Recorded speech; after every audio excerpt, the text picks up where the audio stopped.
Hey everyone, welcome to Story Recast. Today we're recapping a dark crime thriller movie, Maggie Moore. The movie opens with a terrified woman running for her life. A large man chases close behind her. She reaches a dead end and pleads desperately for mercy. The screen cuts to black as her fate is sealed. The film flashes back 10 days to reveal the origin of the crime. Jay Moore owns a Subway-like sandwich franchise. He is in debt and scams his corporate overlords by buying cheap, expired ingredients from a shady black market contact, Tommy T.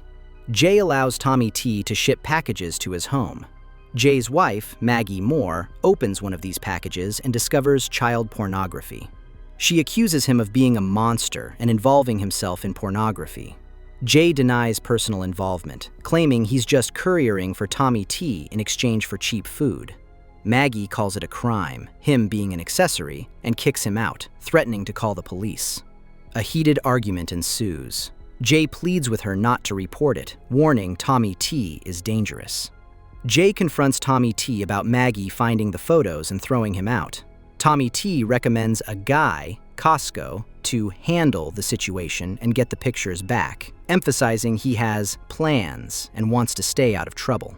Jay meets Costco, a deaf hitman who communicates via text or gestures. Jay explains the situation. He wants Costco to scare Maggie into not going to the cops. He specifically says he doesn't want her hurt, just intimidated. The next morning, as Maggie gets into her car to leave, Costco suddenly emerges from the back seat and points a gun at her. The scene strongly implies that he kills her, though the act is not shown on screen.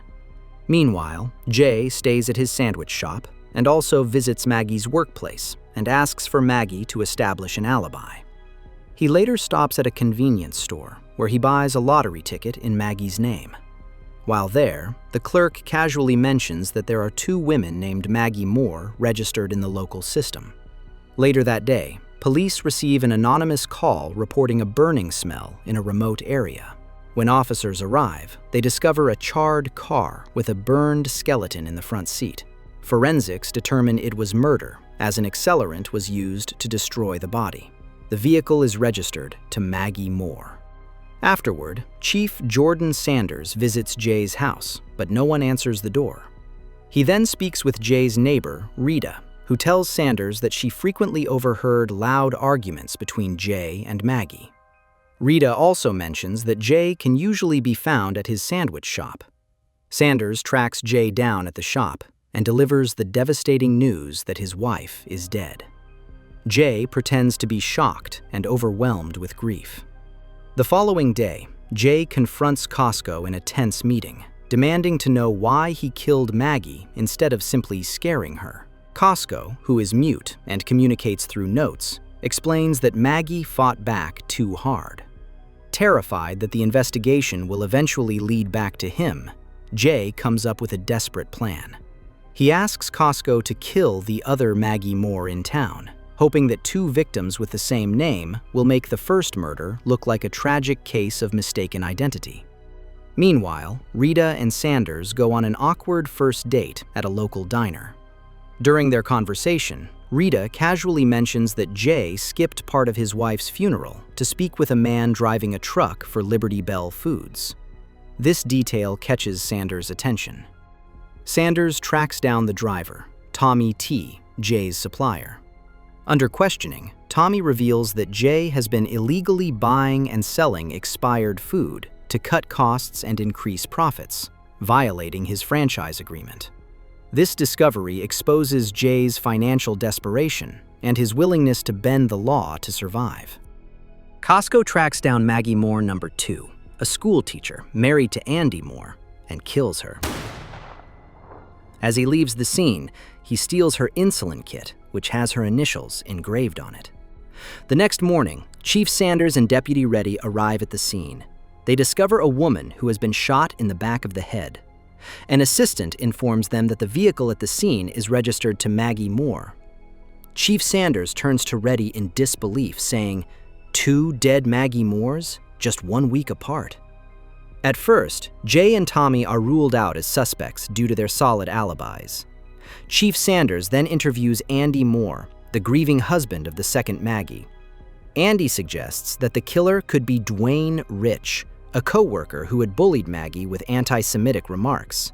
Chief Sanders meets with Dwayne Rich, who admits to a troubled past marked by alcoholism and a former crush on Maggie.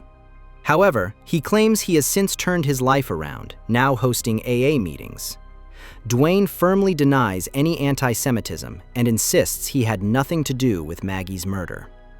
Meanwhile, Chief Sanders and Rita deepen their budding romance during a trip to a casino, where they win some money and end up getting a hotel room.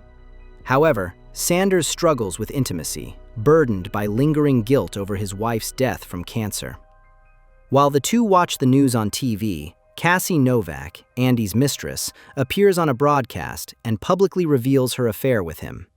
She also mentions that Maggie Moore No. 2 had a $700,000 life insurance policy. Andy later appears on the same broadcast, shifting suspicion toward Dwayne Rich. Cassie provides the police with a list of motels where she met Andy during their affair. Chief Sanders confronts Andy, who admits to the infidelity but denies any involvement in the murders or any knowledge of the life insurance payout. Back at his house, Jay watches the news and sees an opportunity.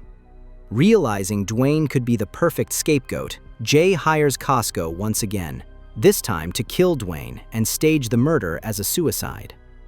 Later, Jay casually tells Rita, "Things are turning around and Dwayne Rich is probably responsible for both murders," planting the seed of blame while hiding his own involvement. Meanwhile, Costco breaks into Dwayne's home and kills him, staging the scene to look like a suicide by hanging.